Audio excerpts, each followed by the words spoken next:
there, my name is Amanda. First of all, I just wanted to thank Jessica and Sierra so very much for your beautiful podcast and platform. You're so inspiring, and I just absolutely love what you're doing and the idea, and you're a truly beautiful soul. So thank you for sharing you with us and for empowering other women the way that you do. I am honored and humbled for you to ask me to come on and share my story today.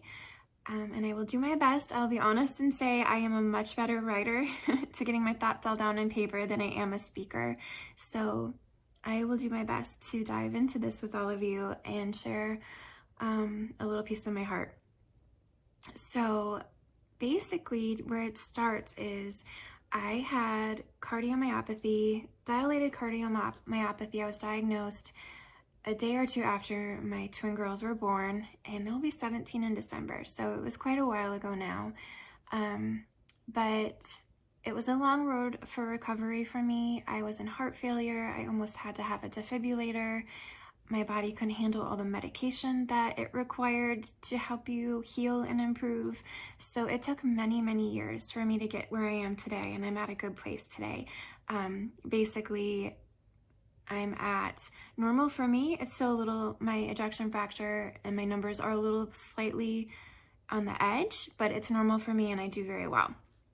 So it's unclear if mine is related to a pregnancy or if I have other autoimmune issues, and there's a chance that it could be combined with that.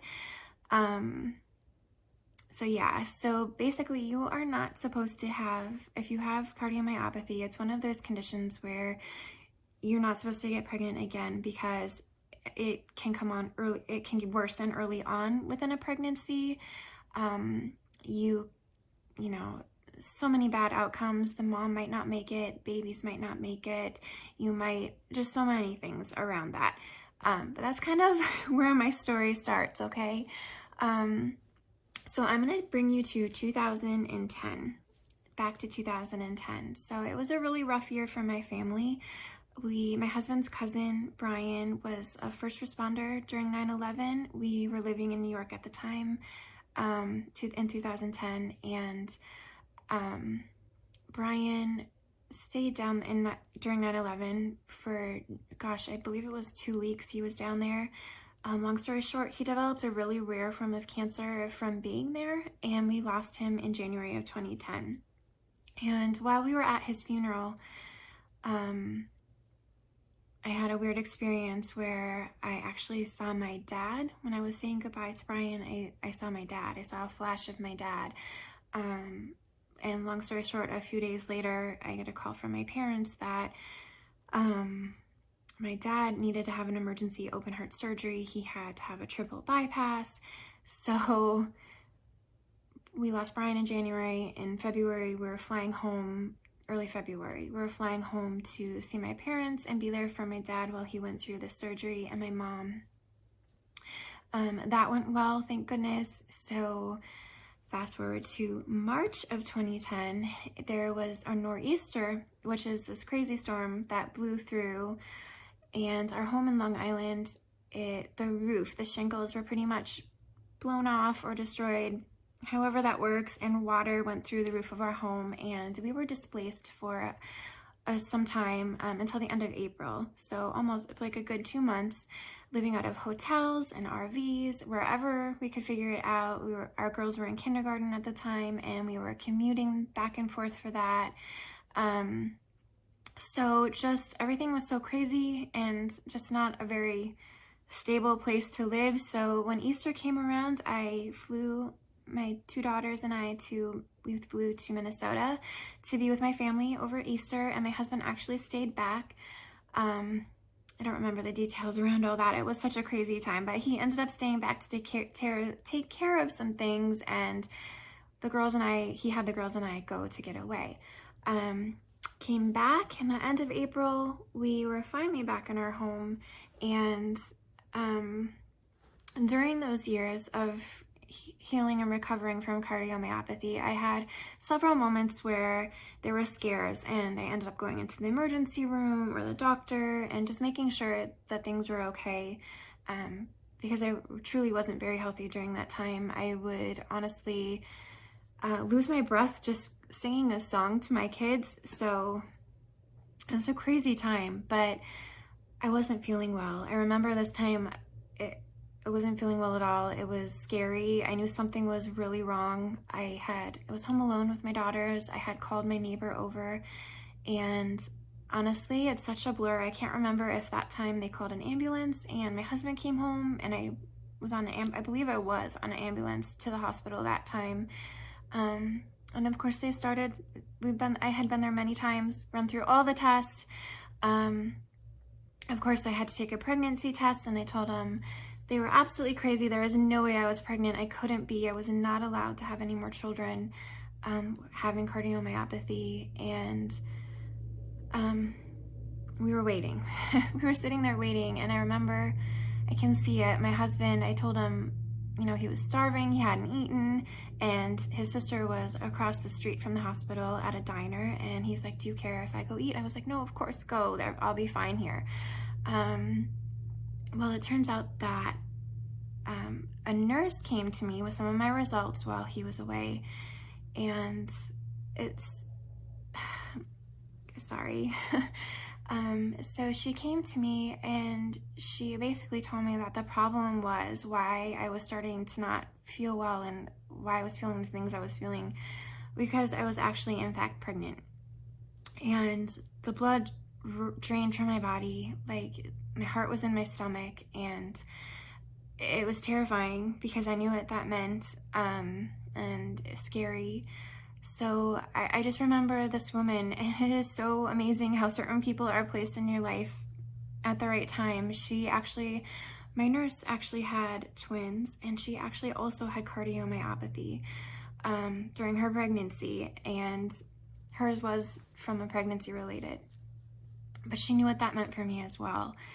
And, I can't remember her face. I can just remember the feel of her presence, and there couldn't have been a better person to tell me that news than, because in that moment, she probably was the closest woman that I could have had to understanding the position and what that meant for me. So I'm grateful for her. I wish I knew her name now, but I got on the phone, I called my husband, and I don't even know how that conversation went, but I told him, and he instantly knew what that meant. He dropped everything and came back over. And I don't even remember how that night ended, but I do know, we got in touch with my cardiologist, and saw him the next day. And again, crazy how people are in your life. My cardiologist actually had another patient just like me. She had 2 other children, and before, and I don't know how her history went, but she had 2 children and was told that she couldn't have any more because she had cardiomyopathy, and she got pregnant, and she kept the baby, and she didn't make it. I'm not sure what happened with the baby. I don't remember that part of the story, but I do know that this woman didn't make it, and she left her family and lost her life with this pregnancy. And so my doctor, carrying that with him and knowing where I already was with my heart and my journey and, my recovery process, and here I was just finding out I was pregnant and that my body was already starting to attack itself. So it was clear to everybody around me that there was no question that I couldn't have this baby, that I had to terminate this pregnancy. But to me, being a mom and already having gone through that, it was just difficult for me to hear, and I didn't want to accept it. I guess not really long story short, but I found out that I was so early along in my pregnancy that I had to wait 3 to 4 weeks. It was a good 3 weeks, almost 4 weeks, before they could even terminate the pregnancy. I had to go through a series of tests to make sure my heart was even strong enough to put me under to even go through that procedure. That was even in question at where I was at. So it was a crazy, sad blur of a time.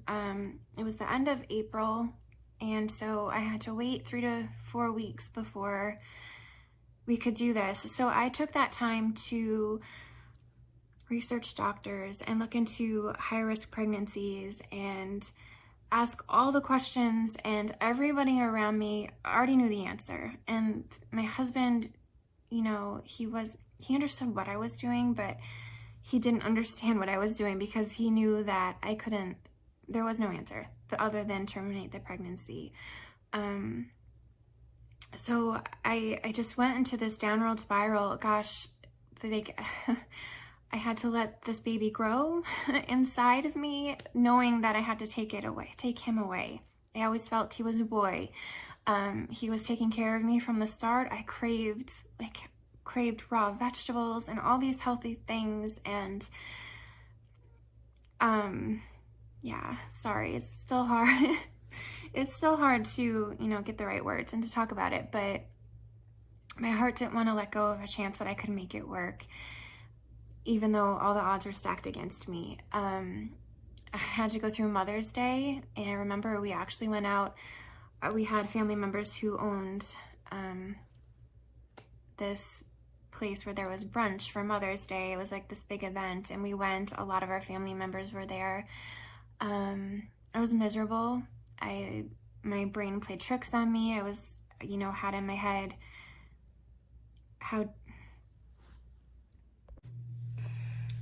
So my brain played tricks on me. It said, how dare you even think about terminating this pregnancy? What kind of mother are you? And then on the flip side, it did the same thing with, why aren't you thinking about your 2 beautiful children that you have here and doing what you need to be here with them and taking care of them? So I got it on both sides, and honestly, I thought I was the worst mother in the world, and how dare I even be allowed to celebrate such a day with the decision I had to make in front of me, or the task I had to do in front of me. Is I didn't have a right to be a mother. We had people in our family actually at the time who were trying desperately with infertility and going through that route of trying so desperately to get pregnant. And here I was, among all those people trying to put a smile on my face. Some of them knew, some of them didn't know, and just, how dare I be allowed to be there and to celebrate such a day and knowing what I had in front of me. It was really difficult. My husband, bless his heart, he would try to tell me that he wasn't a baby yet. I hated that because I knew he was. I have girls, I have children, I know the process, and he was a baby, and I know my husband said those things to try to ease my pain and make it easier. But at the time I resented him for it, and it was just really difficult, and so hard to put into words all the different emotions and the different feelings around that time. But sorry. It's so hard to tell you all the feelings and where I was then. But basically, I shut out all other women. I shut out my mom, my sister, my best friend. I didn't think I was worthy to talking to them. I was really hard on myself. It was really hard on myself. Like, being a mom, a woman, it just didn't feel right. I just didn't feel worthy. I didn't understand. So I didn't understand how we let ourselves get there. I know, I was on birth control, and I ran out when I was seeing my parents over Easter for 2 days. And then when I got back home, I started right back up. So I don't know if that's why, or the stress of the whole year. I didn't know the reason. I was trying to figure it all out. I was trying to understand. And of course, it's not something you can understand. And I just remember trying to find a doctor who would work with me and who would help me have this baby. And I couldn't find one. And I just remember finally accepting it the day I called my dad, because I shut all the women out, and I called my dad, and he just talked to me, and he's like, listen, you know, he said, it's kind of your chances, right? They were laid out for me. They could be all these different things. I could have lost my life. The baby and I both could have lost our lives. The baby could have had many, many health issues because I wouldn't have provided the nutrients and the oxygen and the correct levels and all the things this baby needed, because my body was so unhealthy and not doing what it needed from me, let alone another life. So there were many scenarios of what could have happened. And the smallest one was the baby could have lived, and I would have lived for a short time, but my health would have declined. My lifespan, no matter what, whether I made it through the pregnancy or not, would have been shortened. My lifespan would have been shortened. It was almost pretty much a guarantee I would have needed a defibrillator after that, just where I was already with my heart at that time. So the smallest chance is the baby made it, and I either died earlier than I should have, or didn't, or died giving birth. But that one small chance that the baby could have made it is what I held on to for so long during those weeks, trying desperately to make it work. And I remember talking to my dad, and he's like, you know, it's like, and he was crying with me, and he's like, it's like having, playing Russian roulette and having one chamber without a bullet. He's like, that's your chances. And he's like, you basically, that I couldn't do it. And so I understood, sorry, phone call. So, you know, I understood what everybody was saying. I still didn't really accept it, but I went along with emotions.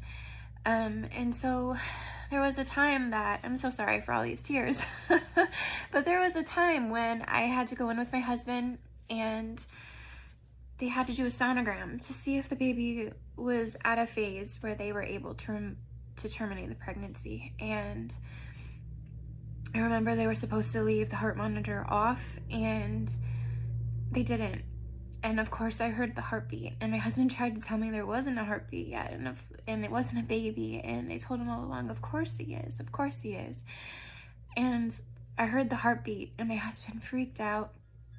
They turned it off, but I still heard that. It echoed through my soul, and you know, you can still hear it.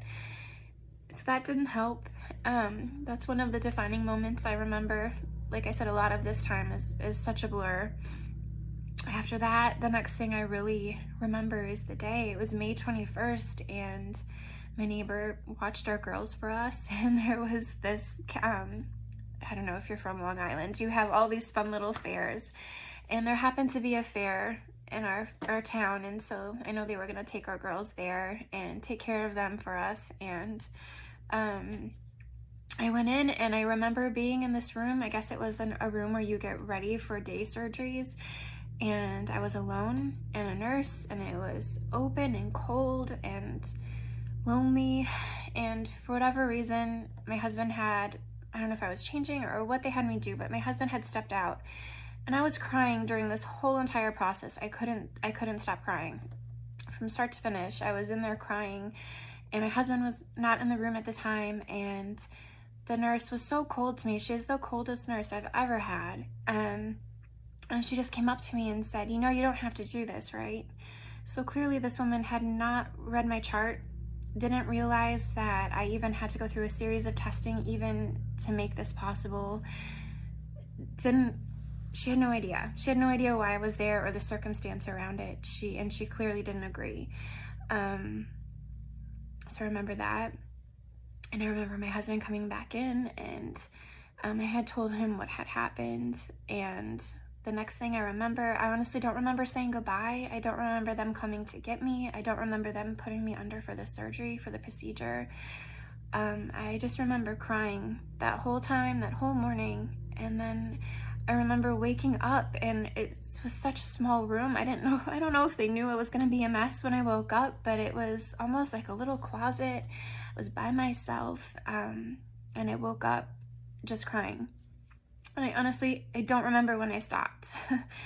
And I felt lonely and empty and, you know, all those things you could imagine you might feel.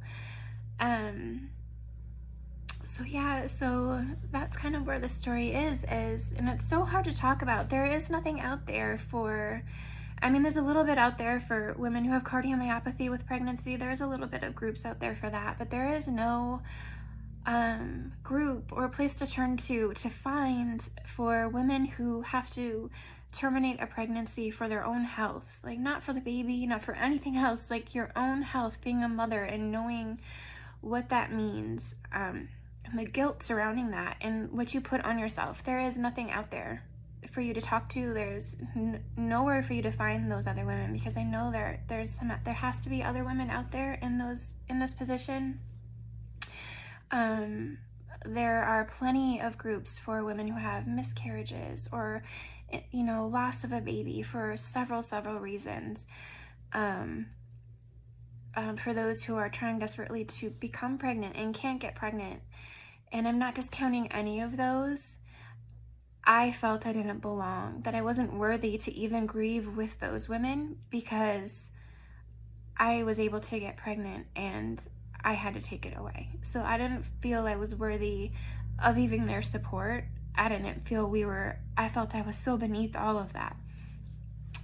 So really hard to talk about the whole judgment around, abortion in the first place. And not to dive into that too much. I know like everybody has their own feelings surrounding that, but I was always the person that knew that sometimes life happened and there were things that people don't understand, and it was something that if someone needed to do it for their choice, I completely understood. But I grew up thinking this was something I could never do and would never do, but I was okay and understanding of those that needed to. That was my position on abortion. But I've been afraid to say this story because I know there are many people out there that are hard set against it no matter what the reason. And knowing that, like feeling that, I felt during that time that I should have given my life for this baby and for that small chance that he would survive. And in the end, knowing that was most likely not going to happen, I looked at it as choosing my girls and being here for them. And I've looked at my life differently, honestly, since then, and tried to make certain choices to live the right way for this baby that I had to take away, if that makes sense. But yeah, I guess just to tell you a little bit more, and I feel like I am not giving the story justice or saying the words that I really wanted to say, and the heartfelt thoughts that if you're in a position like this that I have for you. But please give yourself grace if you are, if this happens true to someone in a similar situation. But anyway, I went through life the next few years. I'll be honest and say I held a whole lot of resentment from my husband deep inside. On the outside, I loved him dearly and I did not blame him, but I did have resentment for his part. I had resentment for him, the way he handled it. I see now he was trying to protect me and help me in the way that he thought was helpful, by not talking about it, by making it less than it was, by making it seem like he wasn't really a baby, by ignoring it. He thought just like pushing it aside, pretending it didn't happen would be helpful. And for me, it wasn't. For me, I just shoved it deep inside and I put on a smile to, be a mom and do the right things for my girls. And so I held a lot of resentment inside, for an anger for myself, for the situation. And so that grew quietly underneath the surface. And then our family was hit with 2011, Irene came through. So the second storm, our home was flooded on the first level with Hurricane Irene, and we were displaced again for several months. My little girls, they were, first grade then, so displaced again. They lost so many things. my husband is insurance, and so not only was he dealing with our loss, but other people's losses, and this was supposed to be the 1 in 50-year storm. So we weren't supposed to get another hurricane, and we didn't have contents coverage, but crazy insurance talk, and my husband's like, oh, this won't happen again. We don't need to get content coverage. It's fine. And then we rebuilt our home, and we got back in at some point. And then in 2012, Hurricane Sandy came through Long Island.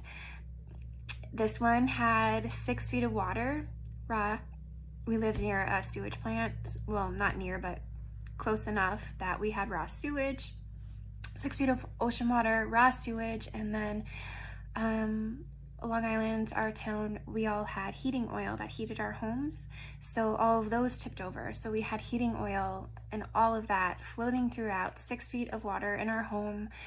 We had a small home, and most of our things were on the first level. The only thing upstairs was our bedroom, my daughter's bedroom, and a bathroom. So everything else was downstairs. We lost everything, and we did not have contents coverage.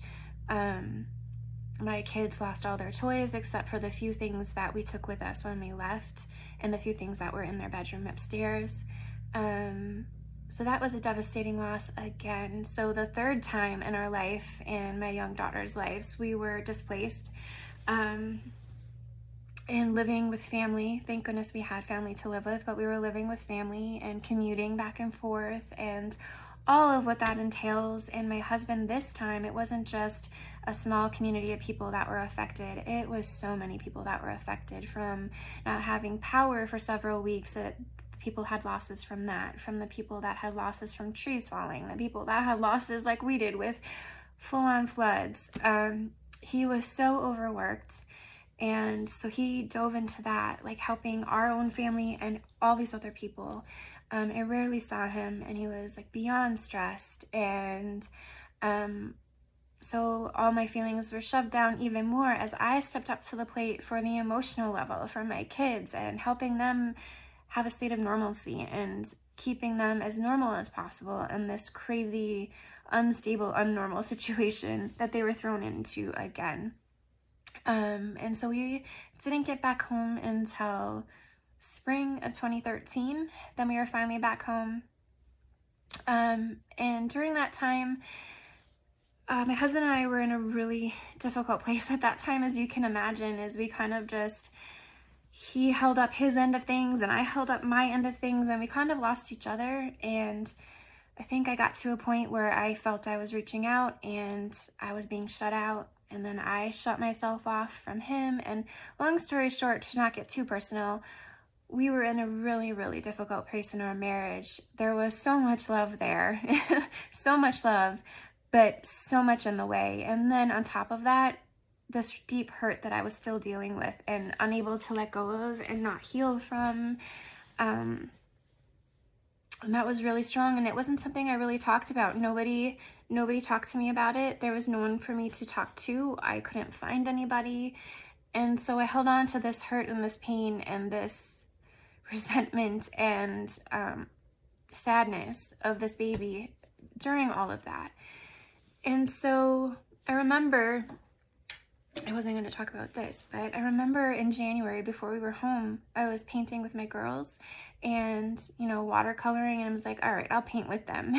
We'll be in this moment, I'll paint with them. And I remember painting this watercolor tulip. It was actually this beautiful tulip with colors all around it. And it just, didn't think about it. It just came. I just painted and it came. And for whatever reason, I signed my name on it. I am not an artist. I am not a great artist by any means. And I just threw this on paper, and for whatever reason, I signed it and I kept it. And then fast forward, as we moved home in the spring, our home still was surrounded. The yard was a mess. We were surrounded, everything was redone. Our whole lower level was completely redone. There was one point you could see, everything was down to the studs. You could see through our home. So everything was redone. There's debris and nails and everything around our front yard. No grass really in the area. It was all turned up from all the machines and everything to remove the oil from the soil. so many things. So just a complete disaster, no life left. And I remember stepping out of our door and this tulip grew, the tulip I painted. And I think that was one of my first like spiritual moments of starting to realize and starting to heal and starting to come back around. But I was still in a really hurt, difficult mental state. There's a little bit of light is, you know, that I painted this flower and it grew in the most impossible place where we never had tulips, in this middle of this debris, a nail next to it. It just was a message for me to keep holding on. I'll fast forward to, I want to tell you a really unbelievable event and then wrap it up and tell you, you know, just wrap it up for you. But I feel this message should be shared and maybe this will be helpful for you. So, my husband and I were in a really rough spot. We were trying desperately to heal our marriage and come back together, and fix what had been broken. Like, we were so good at keeping the pieces together for everyone else, and we lost each other, and we were trying so desperately to re-find each other and to just fix the broken pieces. Because like I said, that love was there. It was just, we were, you know, beat down and lost each other, and we didn't want to let go. So we were sitting there. It was the summer of 2013, trying to pull ourselves back together. And I remember this night, our kids were in bed, and for whatever reason, it was drawn outside. So I go outside, and I saw this. I thought it was a spider web. It was like this light or this like string. You can imagine like a spider web, and it's kind of like iridescent-y, and you can kind of see it, but not super clear when it's dark out. So I swatted at it, like thinking, okay, maybe it's a spider web, to get it out of the way. It wasn't a spider web. And it felt like love. It drew you in. It was mesmerizing. I don't have this story is not going to give it justice. And you're not going to believe me, but I have to share it with you. It looked almost watery.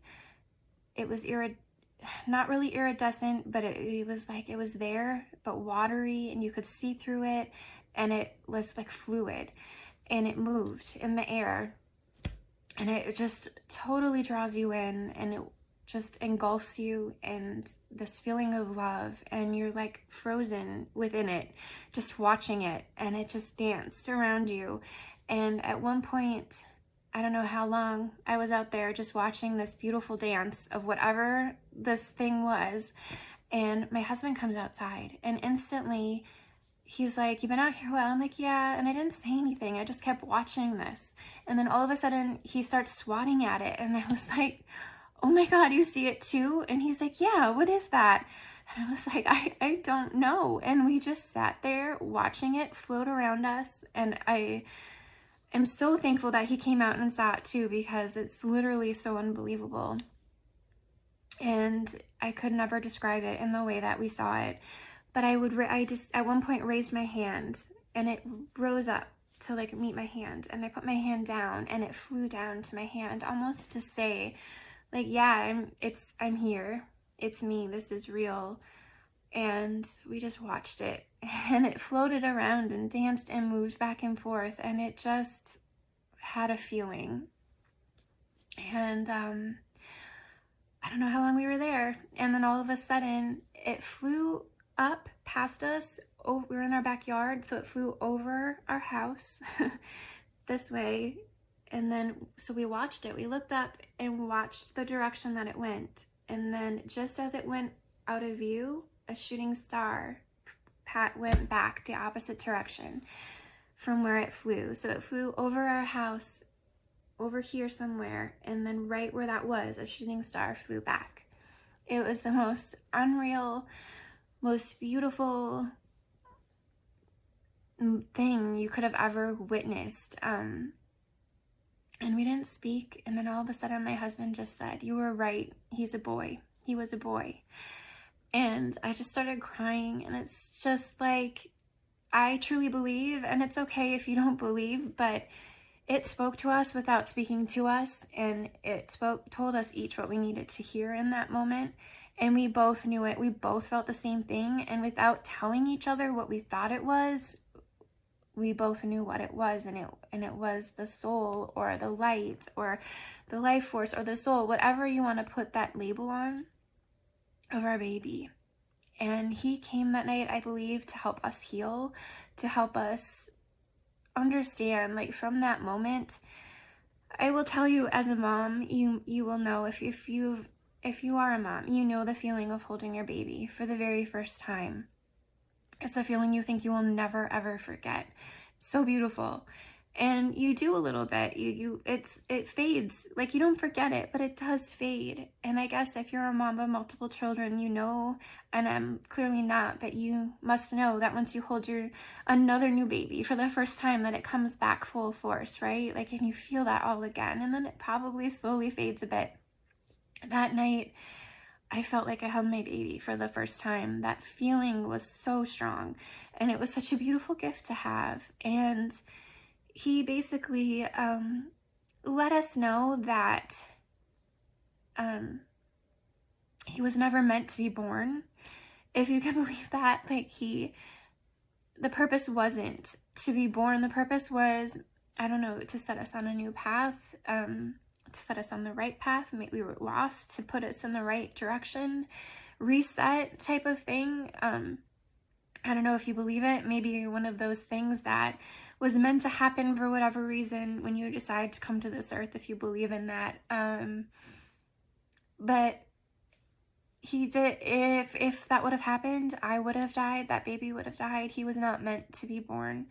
And that was his purpose. And so there is so much more to that, and so much more personal, that, you know, for my husband and myself, that I just cannot put into words. And gosh, I wish I could just give that moment to all of you to experience, because it literally was the most surreal, beautiful moment that you could ever imagine. And even to try to make a movie scene from that is near impossible, because it was like nothing I could ever even have dreamt up. And it truly opened my eyes to, there is so much more to this life. There is so much more to the afterlife that we don't understand. That we couldn't even begin to understand what all of that really is. But I just want to take that and share that with you, that if you are in a difficult situation, maybe you're in a similar situation as me, where you have had an abortion for reasons beyond your control, or maybe you've had one for reasons that you did for you and what was right for your life, and it's that guilt eats you away. That guilt surrounding it, because it's such a topic that is not easily talked about. Forgive yourself. Like, there is a reason for everything that we might not understand right now. One day you'll look back on it, and hopefully the pieces will fall into place, and you'll see a reason or a purpose. I'm having trouble finding this super inspirational moment to give to you, but I just want you to know there is so much more. There is so much more. Whatever you are dealing with in life, wherever you are today, be gentle on yourself. Be gentle on those around you. I will say I've learned over these past few years that I was judged so harshly for other things during that time, that people had no idea what I was dealing with. And they would hear one little snippet of my life that they thought was something, and take it to what they wanted to believe, and make a story around it that had nothing to do with me and wasn't even true. But I was so quiet about all of these things and all the things I was dealing with that most people didn't know, and it's not their fault, but it allowed me to get to a really, really dark, scary place. And that baby came back to pull us out. And so two things, I guess. If you are in that really dark, scary place, you're not alone. Don't go through it alone. It is, reach out to somebody, anybody. And don't do it alone. Like, don't make yourself go and push those feelings deep down, like to a place that brings you down a path you're not meant to go down. And there is so much more. There is so much more than you can imagine out there. So give yourself grace, give yourself love. Know that hard things happen, and maybe we don't understand why. Mistakes happen. Whatever it is surrounding those type of feelings, give yourself that love and grace. And don't be stuck there too long. And when you're feeling it, go deep, feel it for what it is, and accept it for what it is, and then let it be, and don't block yourself from flowing, because flowing is where all the good things happen. Let yourself flow and feel all the good and all the bad and see where it takes you. And if there's one thing that I've learned from this, is judgment. I try so hard not to judge people. It's a really hard thing. Like, little judgments come in here and there for so many different things in life. And if there's one thing I could teach, or by sharing, I think we all learn so much better by going through our own things. But if I can give you one thing from my experiences, please don't judge others. Like, even if there's someone who are super open and talk to you about all these things and showing their life out there on display, I'm here to tell you there are definitely still things that they hold deep inside that they aren't talking about. And to not judge people for things, because until you walk in their shoes, and then also not just walk in their shoes, but live life the way that they've lived it, and hear all the thoughts in their head, that the way that they've heard them, and be where they are mentally while they're dealing with and doing the things you're judging them on. So you have no idea, like, how you would respond in that situation. You may think one thing and say, oh, I would never be caught dead. I would never do that. And until you are walked that path and were put into that spot with all of those things on top of it, it'd be really nice to believe you wouldn't do that, or you wouldn't have to, but you never know. You just never know, what it really is until you're in it. So have grace for other people. And I challenge you to, if you feel that judgment and you feel you need to judge that, turn it on yourself. It's my favorite thing to do now, is when I have something come up for me that I'm resisting, or I don't like, or something that bothers me, whether it's about someone else or something, I love to sit with it and turn it back on myself and find what it is with me that's bothering me. Like, I know it's something inside of me that has nothing to do with them. I find our judgments really have nothing to do with the people we're judging, and more to do with something inside of us. So I challenge you to, if you feel the need for those type of feelings and judgments and resentments, or whatever triggers someone is giving you, turn it around on the flip side and go deep within yourself and see what you can find and uncover about you, and what you can find, if that makes sense, and make yourself better from it. And go out there and just give love for yourself and for other people, and just have grace. So, yeah, I know I'm missing something important that I wanted to tell you, but be gentle on yourself, be gentle on others, and there truly is so much more to this amazing, beautiful world we live, and the things we can't see, and the connections and the invisible strings that connect us all. And even though you feel like you're all alone in something that you're going through, you're not. And if you happened to be going through something similar, or something that resonates with you with what I talked about, please feel free to reach out to me. I'm here for you too. So thank you so much, and for listening, and I hope you have a beautiful day.